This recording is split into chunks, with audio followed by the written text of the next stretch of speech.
여호와여, 내가 주께 피하오니 주의 이로 나를 건지시며 나를 풀어주시며 주의 길을 내게 기울이사 나를 구원하소서. 주는 내가 항상 피하여 숨을 바위가 되소서. 주께서 나를 구원하라 명령하셨으니 이는 주께서 나의 반석이시요 나의 요새심이시니이다. 주 여호와여, 주는 나의 소망이시요 내가 어릴 때부터 신뢰한 이시라. 주를 찬송함과 주께 영광 돌림이 종일토록 내 입에 가득하리이다. 아멘. 하나님 아버지, 감사합니다. 주님께서 함께하여 주셔서 주께서 특별히 예정하시고 불러주신 사랑하는 주의 성도들을 이 복받는 자리에 나오게 하여 주시고, 이 시간을 통하여 주님을 만나며 주께서 나에게 하시는 말씀을 듣기를 원하는 마음으로 이 자리에 왔사오니 하나님 아버지, 우리 마음속에 말씀하여 주시고, 하나님 말씀하시는 그 말씀 가지고 다시금 일주일 동안 삶 속에서 승리할 수 있는 귀한 우리 성도들 될 수 있도록 주여 인도하여 주시옵소서. 오늘 이 예배를 통하여 하나님 만나게 도와주시고, 오늘 이 예배를 통하여 하나님께서 나에게 원하시고 바라시는 것이 무엇인가 들릴 수 있는 귀한 성령께서 함께 하시는 예배의 시간이 될 수 있도록, 성령의 인도하심 받는 시간 될 수 있도록 주여 도와주시옵소서. 세상 가운데 많은 근심과 걱정들, 문제들 온전히 주 앞에 내려놓고 이 시간만은 십자가에 우리를 대속하여 돌아가신 예수 그리스도만 바라보면서 주 앞에 나아갈 수 있는 우리들 될 수 있도록 주여 우리의 마음들을, 우리의 생각들을 지키시고 인도하여 주시옵소서. 주의 도우심을 간절히 구하면서 예수님의 이름으로 기도드렸사옵나이다. 아멘. 할렐루야. 주님을 찬양합니다. 거룩한 주일 이곳에 함께 모여 예배드릴 수 있어 감사하며, 이 시간 온전히 주님께 집중하여 바쳐지는 귀한 시간이 되기를 먼저 간구합니다.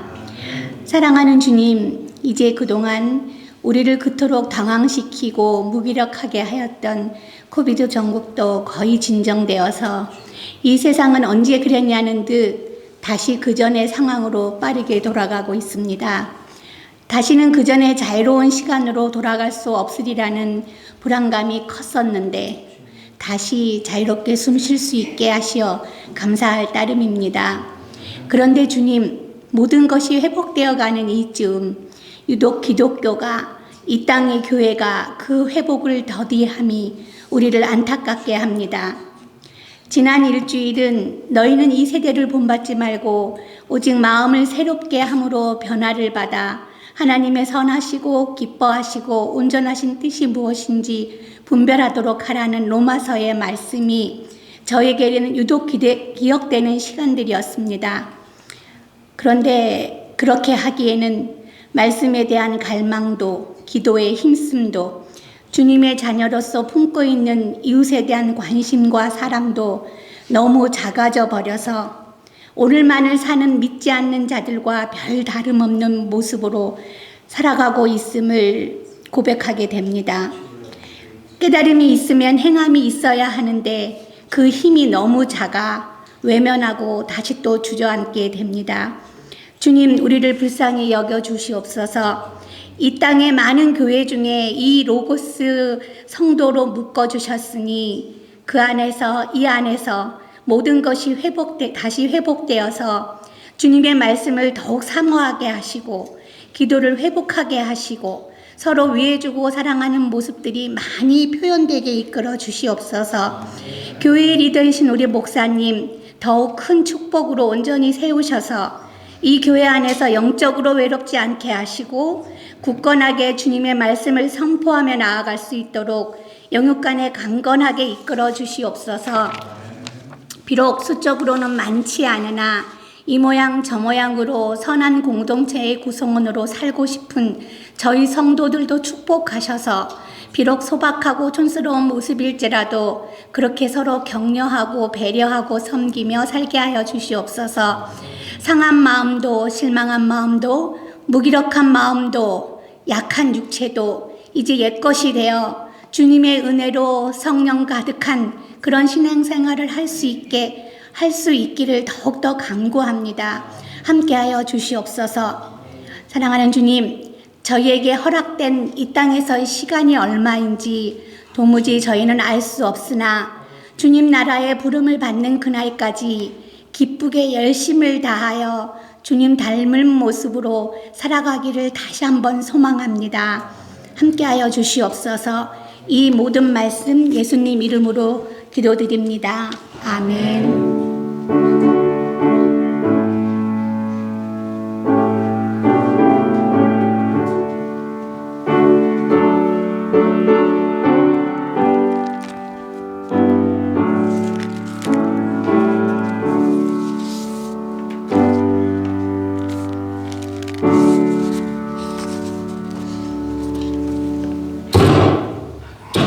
오늘 마이크가 왜 이렇게 속을 새기는지 모르겠습니다. 할렐루야. 지난 한 주간 평을 하셨습니까? 우리 반갑습니다. 옆에 있는 분들하고 반갑게 인사 나눕시다. 안녕하셨습니까? 반갑습니다. 우리 반가운 얼굴들이 보이십니다. 반갑습니다. 건강들 하셨지요? 여러 가지 이유로 우리 예배 못 드리시는 분들 계십니다. 그리고 중보가 필요한 분들도 계십니다. 우리 위에서요 함께 기도해 주시고 함께 할 수 있도록 또 서로 연락하시면서 아름다운 교제가 있어지길 바랍니다. 우리 성경 52주 암송 챌린지 계속하고 있습니다. 오늘은 누가복음 6장 32절에 있는 말씀을 우리 다 같이 한번 화면을 보시면서 함께 읽어보겠습니다. 시작. 너희가 만일 너희를 사랑하는 자만을 사랑하면 칭찬받을 것이 무엇이냐? 죄인들도 사랑하는 자는 사랑하느니라. 누가복음 6장 32절 말씀입니다. 기억하시고 우리 서로 사랑할 수 있는 아름다운 모습이 있어지길 바랍니다. 우리 대표 기도 순서가 계속 순서대로 이어지고 있습니다. 여러분들 계속 준비해 주셔가지고 할 수 있도록 부탁을 드리겠습니다. 지난주에 제가 말씀드렸었는데요. 에드먼턴 기독교 교역자 협의회에서 주관합니다. 제1장로교에서 12월 17일 7시에 온 가족 성탄 뮤지컬이 있습니다. 크리스마스에 오는 사랑이라는 제목으로 하는데요. 전문 극단이 오십니다. 제가 지난주 46분이라고 그랬는데 너무 뻥튀기를 튀겼습니다. 25분이랍니다. 그래도 많이들 오십니다. 오셔가지고 전문분들이 하시니까요. 함께 참석하셔가지고 아이들부터 어른까지 누구나 다 볼 수 있는 공연이고 믿지 않는 분들도 부담 없이 참석해서 볼 수 있는 공연이고요. 전문 극단들이 오셔서 하는 거니까 아마 우리가 하는 어떤 학예회 수준은 아닐 겁니다. 그러니까 초청해 주셔서 복음을 전할 수 있는 귀한 기회 또 뿐만 아니라 예수님이 오신 것을 다시 한번 기념할 수 있는 너무나 약해지잖아요. 주님 오신 날들이 이 의미들이 기억할 수 있는 시간들 되시길 바랍니다. 12월 17일 저녁 7시 제1장로교에서 있습니다. 안타까운 소식을 전해드립니다. 우리 교회에 오셔서 제가 한국에 나간 동안 3주간 지난달 3주간 정말 귀한 말씀을 전해주셨던 우리 김재유 선교사님께서 지난 주일 갑작스럽게 소천 받으셨습니다. 너무나 당혹스럽고요. 화요일날 같이 식사도 했었었는데 갑자기 지난주에 그런 소식을 듣게 돼서 굉장히 당혹스럽습니다. 저 역시. 그래서 선교사님의 장례 예식이 다 돌아오는 화요일 22일 오전 10시에 헤인스탁 퓨네럴 홈이라고 그러니까 여기 34에비뉴에 있는 여기 같은데요. 여기서 그곳에서 오전 10시에 있습니다. 여러분들 기억하시고 또 함께 위로해 주시길 바랍니다. 아울러 지금 광고에는 안 나왔지만 마르지 않는 샘이 오늘 굉장히 양이 꽉 차 있는 걸 보시게 될 겁니다. 우리 교회 시무장로님을 세우는 일과 명예장로님을 세우는 일에 대해서 제가 적어놨습니다. 우리 교회 이번 돌아오는 12월 7일이 우리 교회 창립 주일이 언제인지 여러분 혹시 아십니까? 12월 7일. 예? 예, 감사합니다. 12월 철주입니다. 우리 옆에 있는데 컨닝도 못 하시네요. 12월 7일입니다. 교회 주보에 있습니다. 근데 우리 교회가 한국 나이로요. 12월 7일에 가서 한 달 지나면서 2살이 돼 버렸어요. 그렇죠? 지금 보시면 교회 주본이 통권이 9권으로 나가고 있습니다. 사실상 통권 1권은 넉 주만 있고 2권은 넘어갔어요. 그래서 어쨌든 교회가 10주년이 되는 날입니다. 그래서 이번 10주년을 맞아서 12월 첫 주일에 우리 유승길 집사님을 명예장로님으로 추대하려고 합니다. 이 모든 세부 과정들에 대해서는 제가 마르지 않는 셈에 적어놨으니까 보시고 기억하시면서 교회에서 세우는 일은 귀한 예식이니까 기억해 주시기를 기도하시면서 기억해 주시길 바랍니다.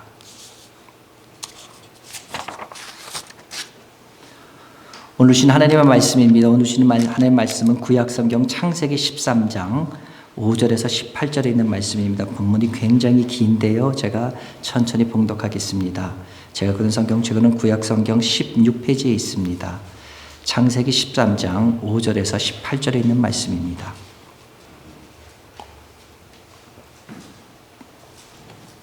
제가 봉독합니다. 아브라함의 일행 롯도 양과 소와 장막이 있으므로 그 땅이 그들이 동거하기에 넉넉하지 못하였으니 이는 그들의 소유가 많아서 동거할 수 없었음이니라. 그러므로 아브라함의 가축의 목자와 롯의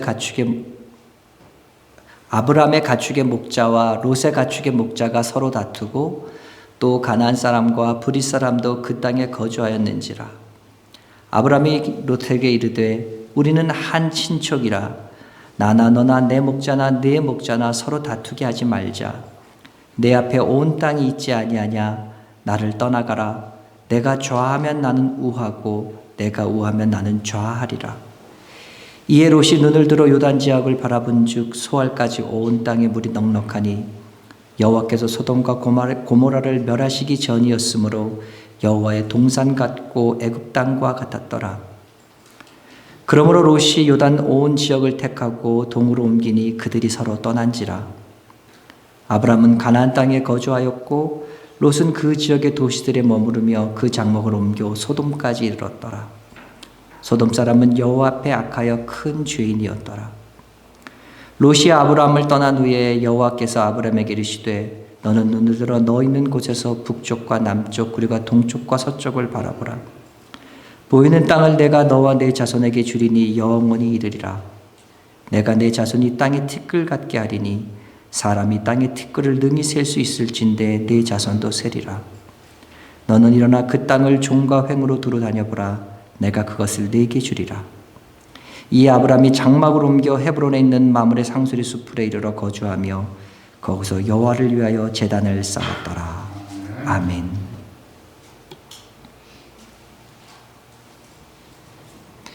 애굽에서 바로의 후궁으로 간택이 되었던 아브라함의 아내 사례는 하나님의 기적과 같은 도우심으로 말미암아 아무런 문제 없이 돌아오게 되었고 아브라함은 오히려 도리어 더 큰 부자가 되어서 가나안으로 돌아오게 됩니다. 이와 같은 엄청난 일을 체험한 아브라함은 하나님에 대한 믿음이 그 이전보다 더욱더 견고해지고 든든해졌을 겁니다. 실제로 아브라함이 가나안에서 돌아온 직후 조카 롯과 헤어지는 과정, 오늘 이 사건에서 아브라함은 그 성숙된 믿음을 우리들에게 보여줍니다. 창세기 11장에 보면은요, 롯의 아버지 하란은 아브라함의 형제로 그의 아버지 데라보다 먼저 그의 고향 우르에서 세상을 떠납니다. 롯은 아브라함을 따라서 갈대와 우르를 떠나서 애굽까지 함께 했지만 아버지로부터 상속받은 재산과 그리고 그 모든 것들은 가장으로서 독립적으로 어떻게 살았던 그런 것 독립적으로 살면서 관리했던 것 같습니다. 그러다 보니까 이 두 사람이 함께 거주하면서 그곳에서 양들을 목축을 하기에는 너무나 그것이 모자랐습니다. 더군다나 가나안 사람들까지 함께 있었다는 성경을 기록하고 있기에 제한된 공간에서 많은 가축을 돌보기엔 그들이 너무나 부족했고 그러다 보니까 이 목동들 사이에 분쟁이 일어났던 것 같습니다.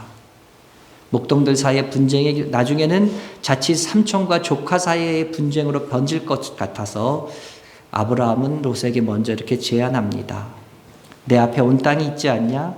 너 나는 떠나가. 네가 만약에 왼쪽을 택하면 나는 오른쪽을 택할 것이고 네가 만약에 오른쪽을 택하면 나는 왼쪽을 택할게.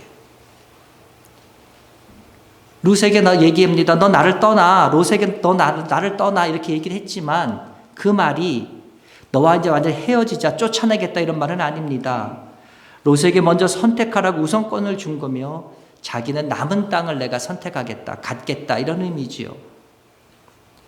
이 말을 들은 롯은 생각합니다. 그러면서 10절을 보니까 뭐라고 되어 있습니까?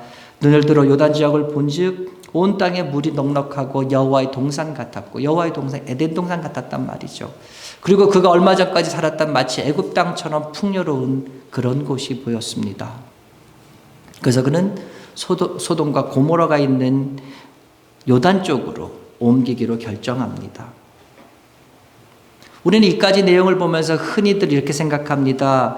롯이 자기 욕심에 눈이 어두워서 죄악의 땅임에도 불구하고 그곳을 선택해서 갔고 그곳으로 인해서 하나님께 벌을 받아서 멸망하는 비참한 죄를 맞이했고, 반면에 아브라함은 그가 있는 곳이 척박한 땅이었고 좋지 못한 땅이었지만 하나님만을 믿고 그곳에 남아 있었기 때문에 나중에 창대케 되었고 하나님의 복을 받아서 창대한 큰 복을 받게 되었다. 이렇게 말을 하기도 합니다. 근데 이렇게 되어진 결과만 가지고 이것을 그렇게 쉽게 판단해서는 안 됩니다. 롯은요, 삼촌이 먼저 선택하라고 했기 때문에 선택했을 뿐입니다. 롯의 인물 됨됨이를 보면은요, 삼촌이 먼저 택하라고 했을 때, 아이고 잘됐다. 내가 먼저 선택할 수 있으니까 오른쪽을 보니까 이쪽 요단 쪽을 보니까 물도 많고 기름진 땅이고 저쪽 소돔과 고모라를 보니까 애굽 같고 에덴 동산 같고 이렇게 좋은 땅이니까 내가 먼저 선택할 수 있으니까 이걸 내가 먼저 가져야지, 내가 선택해야지, 이런 마음으로 얼씨구나 하고 선택한 사람 같지는 않아 보인다는 말이지요. 무엇을 보고 갈 수 있습니까? 나중에 소돔과 고모라를 멸하기 위해 하나님의 천사가 소돔과 롯의 집을 찾아갑니다. 그때 천사들을 대접했더니 롯의 모습을 보면은요, 절대로 롯은 그와 같은 사람이 아닙니다. 인간적으로 굉장히 바른 사람처럼 보입니다. 그래서 베드로전서 2장 7절에서 그를 향해서 이렇게 기록하고 있습니다. 무법한 자의 행실을 인하여 고통받은 의로운 롯이라고 성경은 기록하고 있습니다. 이를 통해 아마 우리는 기록에는 없지만 이렇게 추측할 수 있을 것 같아요. 아브라함이 자꾸 권하니까 너가 먼저 선택해. 처음엔 사양했겠지요. 아니, 삼촌이 먼저 하세요. 그래도 네가 해, 먼저 해 계속 권하니까 아마 그는 물이 넉넉하고 비옥할 것 같고, 그리고 그가 얼마 전까지 살았던 애국과도 굉장히 비슷한 요단 지역을 선택하게 되었던 것 같이 보입니다. 어쩌면 거기서 더욱더 좋게 생각해서요, 지금까지 그들이 모든 것을 장막을 치고 살고 있는 익숙한 이곳 땅을 삼촌에게 맡기고 젊은 자기가 새 땅을 향해서 개척해 나가겠다는 그런 선한 의도도 있었는지 모르겠습니다. 아브라함 역시 마찬가지입니다. 아브라함, 우리가 흔히 생각하던 믿음이 좋아서 가나안 땅에 남기로 선택했거나 의도적으로 손해를 자초하면서까지 척박한 땅을 고른 것 같이 보이지는 않습니다. 선택은 롯이 먼저 하겠습니다.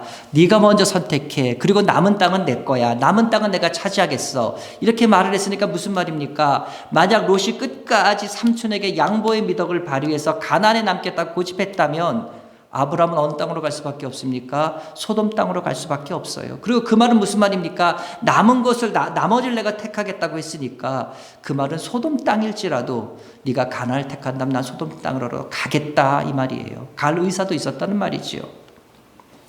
다시 말하면요, 이때만 해도 아브라함에게는 이 가나안 땅이 하나님께서 자신에게 주신 땅, 내가 이 가나안 땅에만 머물러야 한다는 하나님의 약속에 대한 확신이 분명하지 않았고, 그렇기 때문에 그가 100% 온전한 믿음으로 척박한 가나안 땅을 선택해서 축복받은 것이라고는 우리가 단정 지을 수는 없다는 말씀이죠.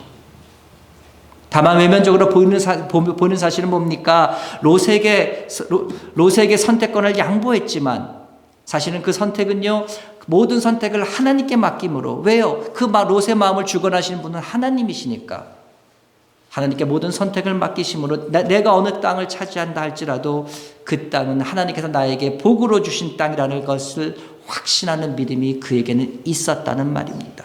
이것을 어떻게 할 수 있습니까? 그리고 어떻게 이 같은 믿음이 그에게 생겼을까요? 우리는 과거 사건을 돌아보면 이것이 분명히 보여집니다. 하나님 말씀인 성경은 굉장히 정교한 기록입니다. 그래서 하나님께서는요, 곳곳에 하나님의 묘한 오묘한 은총을 숨겨 놓으셨어요. 그래서 그것을 발견한 순간 우리 무릎을 탁 치게 되지요. 이야, 우리 하나님 기가 막힌 하나님이다. 오늘 본문 가운데서도 우리 그와 같은 무릎을 칠 수 있는 두 가지의 말씀이 있는 것을 보게 됩니다. 먼저 10절을 다시 한번 제가 읽겠습니다. 10절입니다.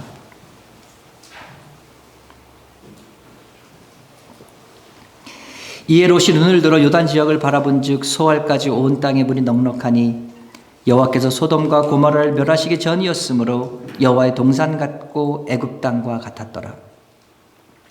롯과 아브라함은요 함께 애굽으로 내려갔습니다. 그래서 그곳에서 지리, 기후, 문물, 풍습 모든 것을 다 똑같이 보고 듣고 경험하고 돌아왔습니다. 그리고 하나님의 그 기적적인 놀라운 은혜도 함께 보았고요, 경험 나눴습니다. 그런데 막상 가나안으로 돌아와서 보니까 그 경험을 삶에 적용하는 데 있어서 두 사람은 굉장히 큰 차이를 보입니다. 먼저 롯은 어떻게 됩니까? 소돔 땅을 외적인 조건으로 봅니다. 애굽 땅과 비교했습니다. 물론 목축하기에 좋은 땅, 목축하기에 더 좋은 땅을 고르려는 합리적인 선택이었던 것은 분명합니다. 그리고 이것을 우리는 비난하거나 잘못됐다고 말할 수는 없습니다. 그러나 우리가 생각해야 될 것은 뭡니까? 여전히 롯의 자기 인생에 대해서 하나님의 뜻, 하나님의 계획에 대해서는 그가 숙고했다든지, 그가 하나님께 기도했다든지, 그가 하나님 앞에 나가서 부르짖었더라, 이와 같은 말이 아직까지는 등장하지 않는다는 말이죠. 성경 그가 소돔을 택합니다. 그리고 그 바로 다음 절 13절에서 이렇게 말합니다. 소돔 사람은 여호와 앞에 악하며 큰 죄인이었더라. 이미 소돔성은 타락한 성이었습니다. 그리고 그 소돔성에 타락한 것이 그 주변까지 소문이 났을 거예요. 가나안 쪽에 소문이 들었을 것이고 아마 롯도 그것을 알고 들었을 것이라고 성경 우리에게 힌트를 주고 있는 거지요. 사실 롯은 처음부터 이 소돔 땅을 택한 것은 아닙니다. 11절에 보면은 그는 요단 온들을 택합니다. 근데 시간이 지나면서 12절 이후에 보면은요, 소돔 땅으로 그의 장막을 차츰 옮겨간 것을 보게 됩니다. 이때는 소돔 땅이 하나님의 징계로 멸망하기 전까지 20년 전의 일이었기 때문에 아마 소돔 땅은요, 죄악이 가득하긴 했지만 하나님께서 멸망시키실 정도로 그렇게 죄악이 가득하진 않았을 것이고 아마 멸망시킬 때의 소돔과 고모라보다는 조금 더 나은 그러한 현상이었을 거예요. 그러나 그럼에도 불구하고 성경은 분명히 얘기합니다. 소돔 사람은 여호와 앞에 악하며 큰 죄인이었더라.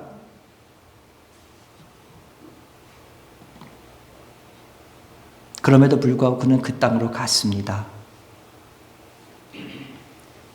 간 것뿐만 아니라 그는요, 그 소돔 땅으로 가서 장막을 옮겨서 거주했습니다. 그 땅을 변화시키고 그 땅에서 하나님의 뜻을 알리기 위해서 그렇게 갔으면 정말 좋겠지만 오히려 그 땅의 죄악과 타협하고 나는 저들과 달라 눈을 감고 그리고 살았습니다.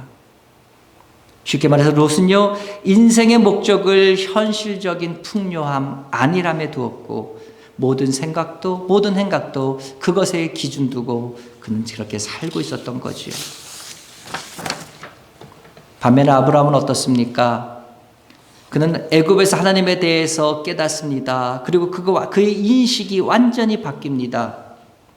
말씀드렸듯이 어떤 상황이었습니까? 신과 같은 바로 왕이 자신의 아내를 택해 갔습니다. 신과 같은 존재가 택해 갔어요. 그것도 강제로 뺏어갔으면 어떻게 해보겠는데 돈까지 충분히 주면서 데려갔어요. 어떻게 해볼 수 없는 상황이에요. 자기는 그곳에 온 이방인일 뿐인데. 사람의 방법은 어떻게 할 수 없는 그런 상황, 절망적인 상황에서요, 그는 자기 전부를 걸고 이제 하나님과 씨름하기 시작합니다. 나이가 거의 80이 되도록 함께 살았던 그 아내를 남의 후처로 보내고 그 대가로 재물을 받았다는 것에 대해서 너무너무 부끄러웠겠지요. 아무리 여성에 대한 윤리의식이 지금보다 못하다고 했지만 아내와 80년까지 그렇게 살았는데 그렇게 살 수는 없습니다. 그렇게 헤어질 수는 없습니다. 이 모든 것을 시작한 것은 자신의 비겁함, 자신의 비열함 때문에 시작된 거기 때문에 그나마 더욱더 마음이 안 좋았고 굉장히 괴로웠을 겁니다. 비겁한 아브라함이었지만요, 하나님은 굉장히 놀라운 방법으로, 하나님만 하실 수 있는 완벽한 방법으로 아브라함은 아내를 되찾게 되었고요. 뿐만 아니라 더 많은 큰 재물까지 얻게 됩니다. 이와 같은 놀라운 하나님의 은혜를 경험한 아브라함에게는 어떤 생각이 들었을까요? 아마 이런 생각이 들었을 거예요. 하나님께서 이렇게 역사해 주시고 하나님께서 도와주실 줄 알았다면 내가 내 생명이 위험할까 봐 아내를 누이라고 말하지 않고 사실 아내라고 솔직하게 말했어도 하나님께서 나를 지켜주시고 도와주시지 않았을까? 이런 생각이 들었겠지요. 서로 내가 누이라고 생각해서 정말 바로왕이 악한 사람이라서 억지로 뺏어가서 자기의 후궁으로 삼는다면 하나님께서 그 사람을 치셔서라도 약속하셨기 때문에 나에게 돌려주셨을 것이고 하나님의 방법으로 무엇을 놀라운 일을 일으키셨을 거야. 그와 같은 하나님에 대한 기대감이 그의 마음속에 생기기 시작했을 겁니다. 아브라함이 이 사건을 통해서요, 사망의 음침한 골짜기를 다닐지라도 지팡이로 자신을 지켜주신 하나님, 낮에와 밤에 나를 자신을 상하지 못하게 하도록 자기를 보호하시고 지키시며 인도하시는 그 하나님의 은혜를 분명하게 몸으로 직접 깨닫게 됩니다. 오늘 우리가 또 주목해야 될 말씀이 또 한 말씀이 있습니다. 그 말씀은 18절 말씀입니다. 더욱더 우리가 중요하게 주목해야 될 말씀입니다. 제가 다시 또 봉독합니다. 이에 아브라함이 장막을 옮겨 헤브론에 있는 마므레 상수리 숲으로 이르러 거주하며 거기서 여호와를 위하여 제단을 쌓았더라. 아브라함 일행이 하나님께서 이끄셔서 하란을 떠나 가나안에 들어옵니다. 그래서 그곳에 들어와서 제일 먼저 머무른 것이 어디입니까? 세겜의 모래 상수리 나무 아래였다고 말합니다. 그런데 이제 애굽에서 돌아온 그들이 거주한 곳이 어디입니까? 상수리 숲에 있는 마므레라는 곳에 단을 쌓고 거주했습니다. 제가 상수리 나무라는 말을 자꾸 드리는 이유를 여러분 기억하시지요? 그 당시 상수리 나무는 이스라엘에서 가장 크게 자라는 나무였고 대부분의 상수리 나무에서 뭐가 있었다고요? 이방 우상의 산당이 있었다고 제가 말씀드렸습니다. 아브라함이 처음 가나안에 내려왔을 때 모레라는 곳에 왔습니다. 그곳에 상수리 나무 안에 뭐가 있었습니까? 모래. 그곳에 역시 이방인의 산당이 있었기 때문에 그는 이것이 싫어서, 그리고 그를 냉대하는 사람들이 싫어서 그는 동쪽 산으로 옮겼습니다.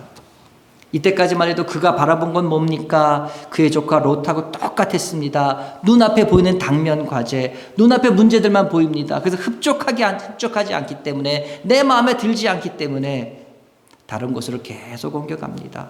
그리고 계속 옮겨갈 때마다 그는 하나님께 묻습니다. 하나님, 이곳이 주님께서 주신 곳입니까? 하나님, 이곳에 내가 머물길 원하십니까? 그러나 하나님은 아무 말씀하지 않으셨어요. 그래서 결국 애국까지 내려간 거 아닙니까?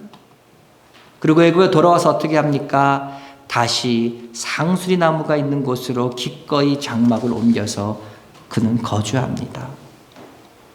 이전과 달라진 것은 뭡니까? 이제는 그곳에 우상의 산당이 있었기 때문에 불편했습니다. 그런데 이제는요, 아무 곳이나 갈 수 있었어요. 어느 곳이나 가서 그는 거주할 수 있었지만 일부러 우상의 신전에 있는 마므레 상수리 나무 아래를 갑니다. 우상의 신전이 있어도 이제는 괜찮다는 거예요. 아무렇지도 않다는 거예요. 세계 최강국 애굽에 살아있는 신인 바로와도 싸워서 이기고 맞생다를 해봤고, 그 하나님께서 얼마나 위대하신 분이신지, 어떤 방법으로 그를 일으키셨는지, 어떤 방법으로 그와 함께 하셨는지 그는 직접 체험했기 때문에, 똑똑히 목격한 산 증인이기 때문에 이제는 두렵지 않다는 겁니다. 그리고 그렇게 했던 또 하나의 이유가 있습니다. 조카와 롯이 헤어지자 하나님께서는요, 나타나셔서 아브라함에게 이와 같은 약속을 주십니다. 14절에서 17절 제가 한번 봉독합니다. 롯이 아브라함을 떠난 후에 여호와께서 아브라함에게 이르시되 너는 눈을 들어 너 있는 곳에서 북쪽과 남쪽 그리고 동쪽과 서쪽을 바라보라. 보이는 땅을 내가 너와 네 자손에게 주리니 영원히 이르리라. 내가 내 자손이 땅에 티끌같이 하리니 사람의 땅에 티끌을 능히 셀 수 있을진데 내 자손도 세리라. 너는 일어나 그 땅을 종과 횡으로 들어다려보라. 내가 그것을 내게 주리라. 이 약속을 받는 순간 여러분 무엇이 생각납니까? 아브라함이 무엇이 생각났을까요? 이전에 모래 상수리 나무에서 하나님께서 하셨던 그 말씀과 동일한 말씀인 것이지요. 이 말씀이 그는 생각나지 않았겠습니까? 이 말씀을 생각하는 순간 그는 어떤 생각이 들었을까요? 그때 하나님께서 말씀하셨을 때 자기가 어떻게 했습니까? 그 약속을 자신 무시했습니다. 그리고 그 말씀을 흘려버렸어요. 이와 같이 했던 그와 같은 잘못이 새삼 떠올랐을 거예요. 그러나 아브라함에게 하나님이 나타나셔서 다시금 동일한 약속을 해줬을 때 아브라함은요 지난 잘못을 다시 회개합니다. 물론 그가 애굽에서 돌아오면서 모래에 이르러 다시 단을 쌓으면서 그의 모든 잘못을 회개했다고 지난주에 말씀드렸습니다. 근데 이제는요 회개에서 끝나지 않았습니다. 회개에서 끝나지 않고요 자기를 열방 앞에 복의 근으로 세우신다는 하나님의 언약의 행동으로 보입니다. 그것이 뭡니까? 마물의 상수리 나무 아래에 거합니다. 저는 너무나 싫었던 곳이에요. 하나님께서 이곳에서 너에게 똑같이 자녀들에게 복을 주겠다, 복의 근원이 되겠다 약속하셨던 곳이에요. 그러나 자기가 흘렸던 곳, 무시했던 곳. 이제 아브라함은 일부러 그것을 찾아가서 하나님의 말씀에 회개하는 마음을 분명히 보여줍니다. 이방 앞에 하나님을 증거하려면 그들과 함께 살아야 하는 것이 너무나 당연했기 때문에 그는 그와 같이 합니다. 하나님은 우리를 구원하셨습니다. 그리고 우리를 구원하셔서 하나님의 백성으로 만들어 주셨어요. 하나님의 백성이요 하나님의 자녀가 우리를 왕같은 제사장이라고 칭해 주셨습니다. 왕같은 제사장이면 어떻게 살아야 됩니까? 왕처럼 살아야 되지요. 그럼 우리는 무엇을 기대합니까? 우리 앞에 레드카펫이 쫙 깔리고 이제부터 내 앞에는 탄탄대로가 확 열리고 저 천성 향하여 레드카펫 밟고 가는 그런 상상을 합니다. 그것은요 우리의 꿈일 뿐입니다. 꿈 깨십시오. 하나님은 어떻게 하십니까? 누구에게나 예외 없이 고난이 겹칠 수 없는 이 세상 가운데서 연약한 사람으로 살아갈도록 남겨두십니다. 그리고 그 가운데 우리를 구원하십니다. 왜요? 우리가 하나님을 알기에 세상 가운데 우리들이 똑같이 고난받으며 세상 가운데 똑같이 연약하게 살아가면서 어떤 모습으로 하나님께서 우리를 도우시는가 그분을 증명하는 자로 살아가라는 겁니다. 여러분 하나님을 증명하려면 하나님이 역사하도록 온전히 하나님께만 맡겨야 합니다. 하나님만이 하나님 자신을 증명하실 수 있기 때문에 그렇습니다.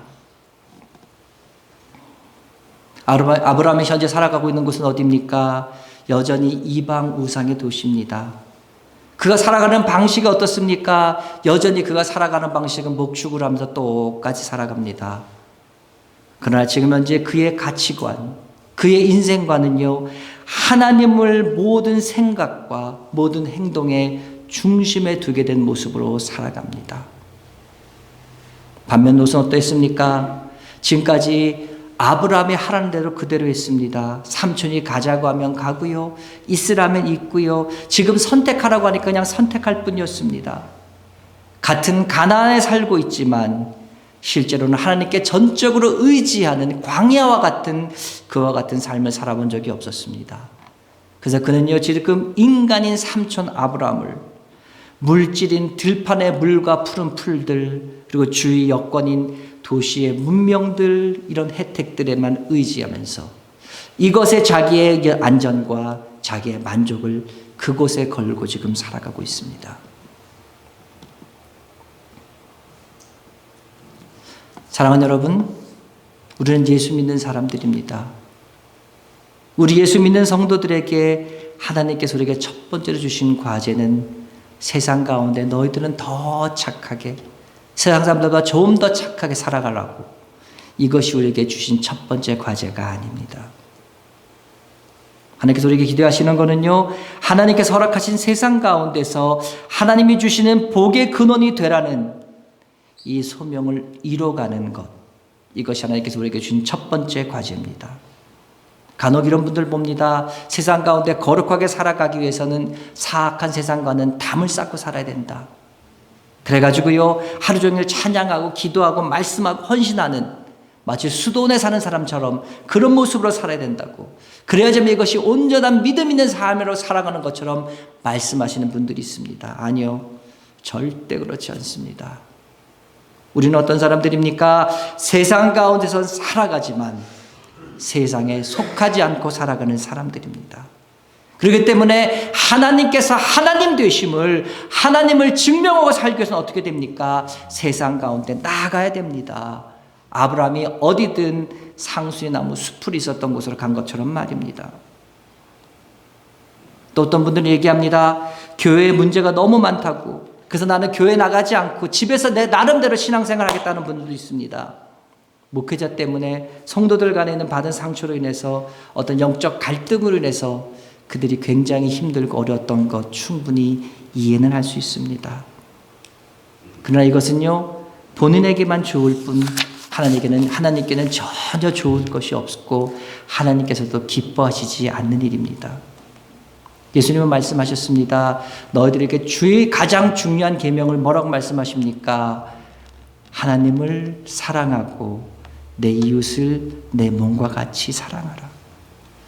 내 이웃을 내 몸과 같이 사랑하려면 어떻게 할 수 있습니까? 집안에서 혼자 있으면서 어떻게 내 이웃을 내 몸과 사랑할 수 있습니까? 오늘 우리가 외운 성경 암송 말씀도 얘기하지 않습니까? 너희가 만일 사랑하는 자만을 사랑한다면 칭찬받을 것이 무엇이냐? 죄인들도 사랑하는 자는 서로 사랑합니다. 예수님은 마태복음 5장 46절에서 다시 한번 말씀합니다. 자기를 사랑하는 자만 사랑하면 하늘에서도 아무런 상급이 없다. 신앙생활을 오래 하면서 교회에 무엇이 잘못되었고 교회가 어떻게 가는 것이 바른 것이라고 판단할 수 있을 정도라면 이미 믿음이 상당한 분입니다. 그렇다면요, 교회에 계속 남아서 그리스도를 바르게 증거하는 삶을 살아야 합니다. 어떤 비방이 있다 하더라도 어떤 어려움이 있더라도 남아서요, 교회 안에서 예수님을 따라가는 자의 삶이 어떠한지 교회 안에 있는 분들에게서라도 그와 같은 모습을 먼저 보여주어야 한다는 말입니다. 아이러니하게도요, 가장 믿음을 보기 쉬운 교회 안에서 참 믿음을 찾아보기 힘든 이때입니다. 여러분, 교회 안에서 여러분 참 믿음을 먼저 보여주십시오.